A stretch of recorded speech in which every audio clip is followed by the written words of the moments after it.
পর শ্মশানে মা তারা বিরাজমান থাকে, এটা সাক্ষাৎ প্রমাণ।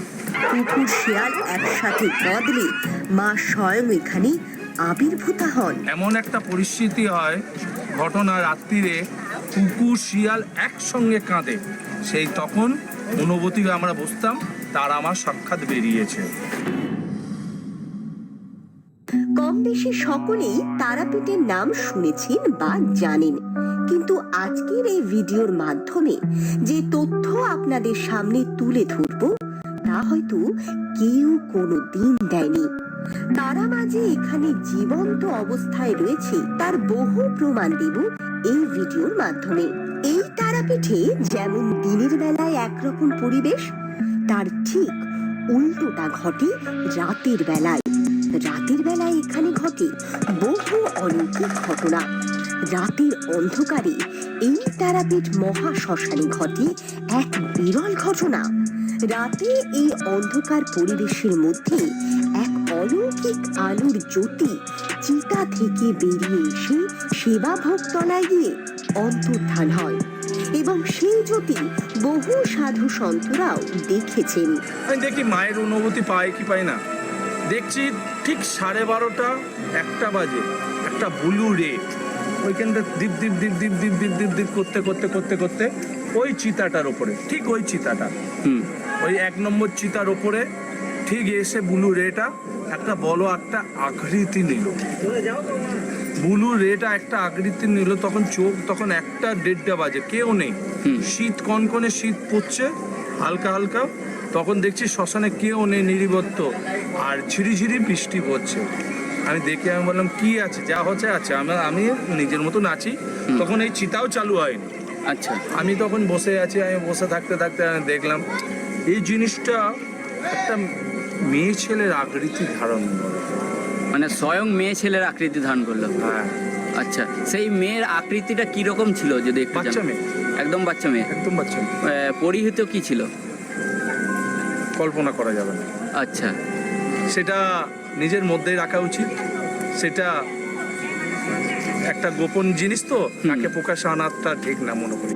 এই মহা শ্মশানে রয়েছে বহু তাল গাছ। শোনা যায় এখানে এই তাল গাছ থেকে নাকি রাতের বেলায় ভূত প্রেত অপদেবতা নেমে আসে।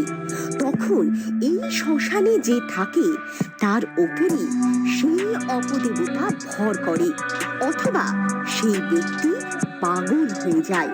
পুরোনো বই ঘাটলে তারাপীঠে দেখবেন, ফেসবুক হোক পিকচার হোক, ঘাটলে দেখবেন 12টা তাল গাছের উল্লেখ করা আছে। আচ্ছা, তার মধ্যে এইখানে এখন অনেকে ঝড়ে ভেঙে তাল গাছগুলো পড়া হয়েছে, একটা একটা তাল গাছের নাম আছে। এই যে 3টে হচ্ছে বেতাল, বেত, তাল, তাল, বেতাল, 3টে তাল গাছের নাম এখানে। আর এইখানে অপদেবতা তাল গাছে বিরাজমান আছে। তাই তো রাত্রিবেলায় এই মহাশ্মশানে প্রবেশ একেবারে নিষিদ্ধ। এই তন্ত্রপীঠ রয়েছে এক বিশাল মহাশক্তির অধীনে। হ্যাঁ, একদম ঠিক, এই পীঠস্থানে রয়েছে নিজস্ব এক শক্তি। শুনুন সেই কথা। দেখুন, যতগুলো তন্ত্রপীঠ আছে, এটা এক ধরনের সুপ্রিম তন্ত্রপীঠ, কামাখ্যার পরেই যদি ধরা হয়। আচ্ছা, তো এইখানকার যে পাওয়ার, এখানকার যে অরা, সেটা তো মানে অবশ্য করেই অনেক ডিফারেন্ট।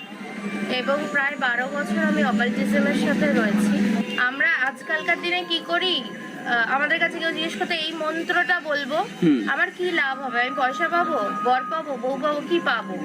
ঈশ্বরকে পেতে গেলে লাভ দেখে না কেউ। তাহলে একটা শান্তি আপনি এখানে ফিল করছেন, একটা পাওয়ার। কর্মের মাধ্যমে এখানে শান্তি পাওয়া যায়, অলৌকিক সৃষ্টির মাধ্যমেই আসে শান্তি। কথাতে আছে সুখ স্বপ্নে শান্তি শ্মশান। একদম আসতে হবে শ্মশানে, এখানে যে মনটাকে আগে স্থির করতে হবে। সব দুঃখ ভুলে গিয়ে এখানে বসে তুমি প্রার্থনা করো, জব করো। জব করে তো কোনো জব নেই, চাকরি আলাদা, জব আলাদা। এখানে বসে তুমি মায়ের সাধনা করো, এখানে জব করো, এতে তুমি অনেক শান্তি পাবে। তারপরে কারো যদি কোনো কর্ম থাকে, সে কর্ম এখানে করানো যায়, সেই কর্মের মাধ্যমে শান্তি তো আসে, শান্তি পাওয়া যায়।